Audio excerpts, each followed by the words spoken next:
Before you let go, before you depart, before you surrender your weary heart, before you decide there's no reason to stay, listen a moment to what God would say. You say, I've prayed, but heaven is still. You waited for answers, yet silence fills. You carried your burdens through day after day, and now you are wondering if faith slipped away. The nights have grown longer, the road has grown steep, and sorrow has stolen the comfort of sleep.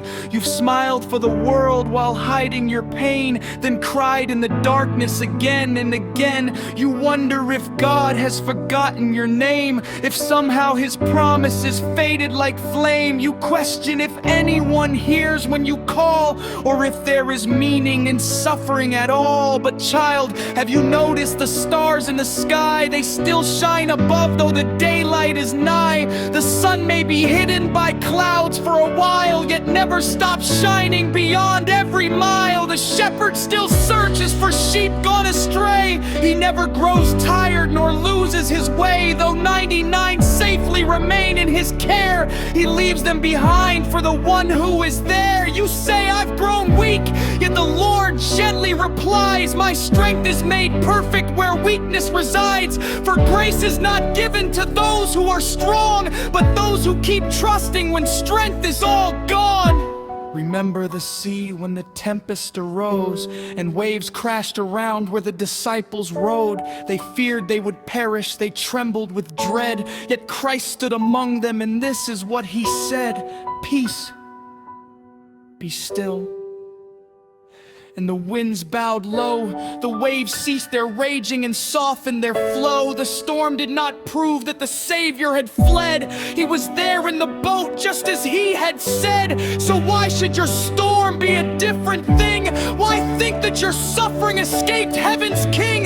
The waves may be higher than any before, yet Christ still walks waters and reaches the shore. Perhaps you feel empty, abandoned, alone, like a branch that has withered, a field overgrown. But seeds in the darkness seem lifeless and dead before they awaken and push up their head. The farmer keeps waiting though nothing is seen, for roots are developing under the green. And maybe God's working in places unknown, deep under the surface where faith can be grown. The Father is near to the broken in soul. To those who are wounded, He makes them whole. He gathers each tear that falls from your eyes and treasures them all beyond earthly prize. You think that your failures have closed heaven's door, that God could not love you or want you anymore. But Peter once stumbled and David fell too, yet mercy restored them and made their hearts new. For God is not startled by all that you've done. He knew every battle before it begun. His mercy is deeper than oceans can be. His grace is still reaching for people like me and people like you. So if you are standing where hope seems to end and faith feels too broken for God to mend, remember the cross where the Savior was slain and rose from the grave to bring life once again. The stone was not stronger, the darkness did not win.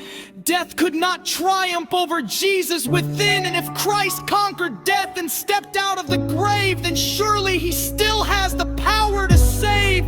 Surely He still has the power to heal. Surely He still knows the pain that you feel.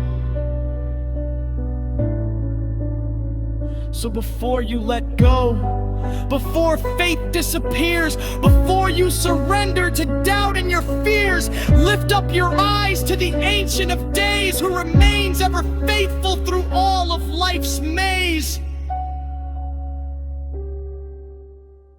Though your heart may be weary, though your soul may be worn, God is still working this very morn. The night may feel endless, but dawn will appear. The shepherd is calling, and He is still here.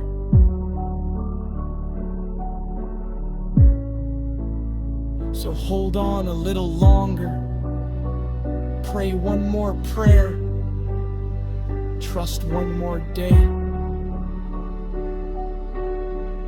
For the God who began a good work in you will be faithful to complete it. And when your strength is gone, His will remain. When your faith feels small, His faithfulness remains. When you cannot hold on to Him,